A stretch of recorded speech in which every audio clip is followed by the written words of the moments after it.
Stop 3. St Mary's Church of Ireland. The churchyard is hidden from view by a very old stone wall, which faces onto Emmet Street. In 1795, a new set of entrance gates and piers were erected at a cost of £12. These gates still survive today. The present church was rebuilt to a design by James Payne about 1828. It incorporates part of an earlier church of circa 1700. The church has a T-plan and is built of limestone ashlar. The windows have simple Gothic-style timber frames. An extension was added to the east end in 1903, and also at this period, new stained glass windows were installed by Watsons of Youghal.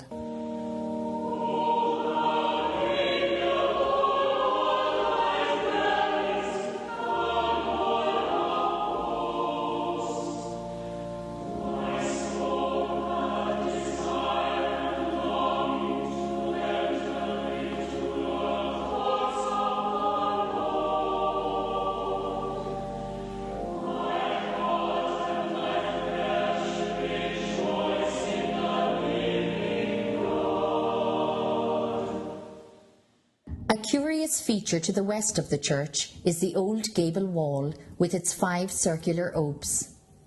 This wall is about 32 feet long and 30 feet high, the windows being of dressed sandstone. After much research, it now seems certain this wall is all that remains of the old Pre-Reformation Parish Church of St Mary the Virgin, records of which date back to the 1300s. In 1642, during the Civil War, the Irish rebels under a Captain Fennell destroyed the interior of the church and used it as a stable and prison for the Protestant inhabitants.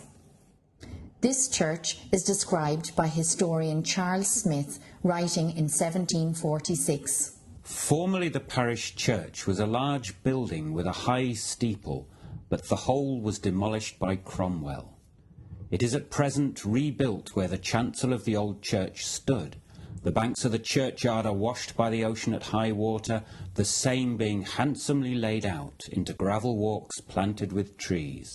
The beautiful view from here, much admired by 18th and 19th century visitors to Dungarvan, can still be appreciated today.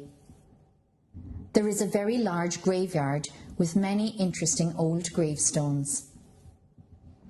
The pathway through the churchyard was an ancient right-of-way for the fishermen of Boreenatraw to their boats on the quay. On the west side of the cemetery, near the pathway, is a memorial erected to mark the site of a mass grave of those who were drowned on the ship Moresby, wrecked in Dungarvan Harbour in 1895. The little neo-Tudor-style house in the corner of the churchyard is the old Church of Ireland School, built in 1846.